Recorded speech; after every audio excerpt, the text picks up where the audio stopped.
Settlements geography के अंतर्गत आज का हमारा topic patterns of rural settlements यानी ग्रामीण बस्तियों के प्रतिरूप क्या होते हैं या आकृति के आधार पर गांवों को किन भागों के अंदर बांटा जा सकता है। वैसे तो ग्राम विन्यास के आधार पर बांटे जा सकते हैं कि चाहे पहाड़ी हैं, पठारी हैं या मैदानी ग्राम हो सकते हैं।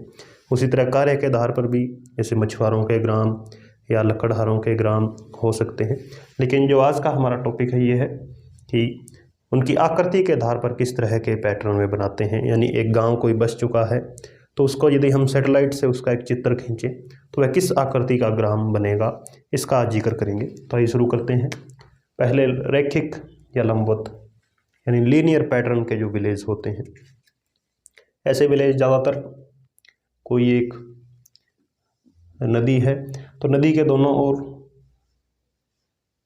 जब गांव विकसित होते हैं, चाहे यह कोई रेल के किनारे हो सकते हैं, रेलवे ट्रैक के किनारे, या कोई मुख्य सड़क है उसके दोनों ओर जब लोग बसना शुरू कर देते हैं तो इस तरह के जो गांव होते हैं ये रैखिक आकृति के अंदर आते हैं।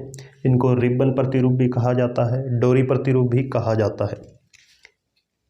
दूसरा है अरीय प्रतिरूप यानी एरियल रेडियस जो पैटर्न बनता है, ये जब किसी गांव के अंदर चारों दिशाओं से आकर सड़कें मिलती हैं सभी ओर से, और इन गांवों के अंदर जो ये सड़कों के किनारे जो घर विकसित होंगे तो उस तरह की जो ये शेप बनेगी तो इसको हम एरियल पैटर्न कहेंगे, अरीय प्रतिरूप कहेंगे।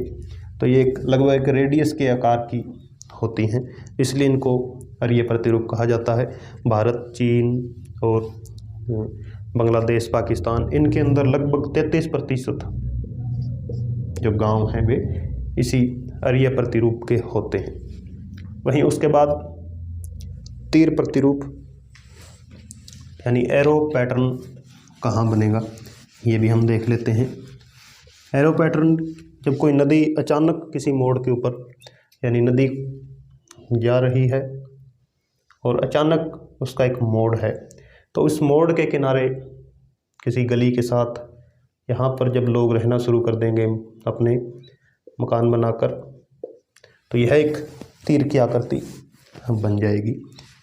इस तरह की आकृतियाँ कन्याकुमारी के अंदर, क्योंकि वहाँ भी जो भारत की भूमि समाप्त होती है तो उसके आगे इस तरह का जो मोड़ है वो इस तरह की आकृति वहाँ पर बन जाती है। या कोई नदी या कोई बड़ी सड़क अचानक मोड़ लेती है, यहाँ पर इस मोड़ के बिल्कुल पास तो घरों की संख्या कम होगी, लेकिन पीछे जाते समय इनका विस्तार पृष्ठभूमि के अंदर बढ़ता जाता है। तो ये होगा तीर प्रतिरूप।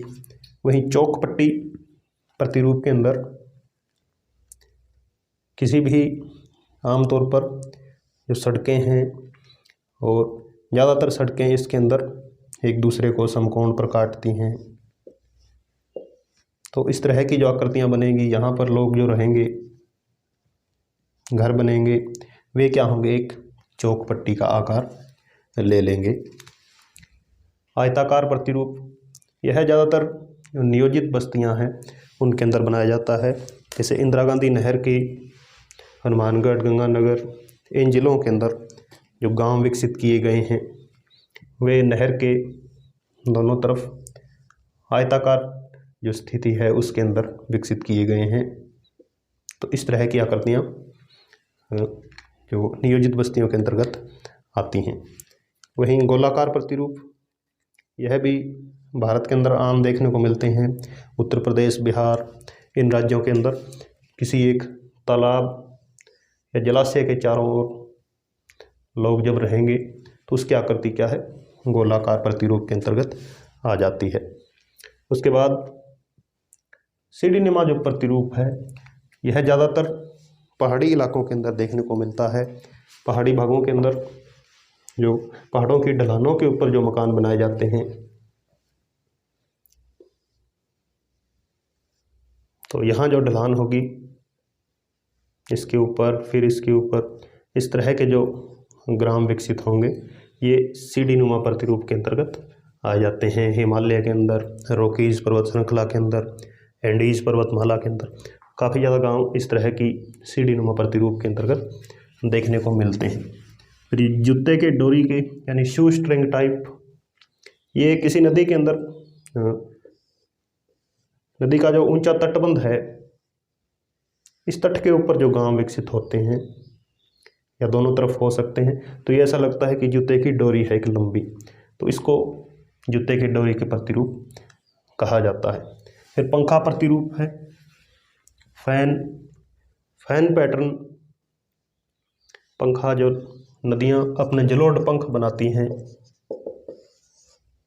जो हम फिजिकल ज्योग्राफी के अंदर देखते हैं कि किसी नदी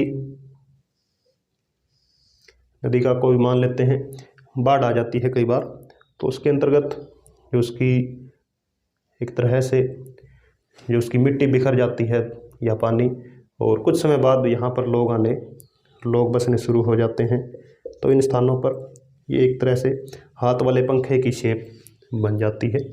इस तरह के जो ग्राम है ये नर्मदा, कावेरी, महानदी, इन नदियों के अंदर ज़्यादा देखने को मिलते हैं।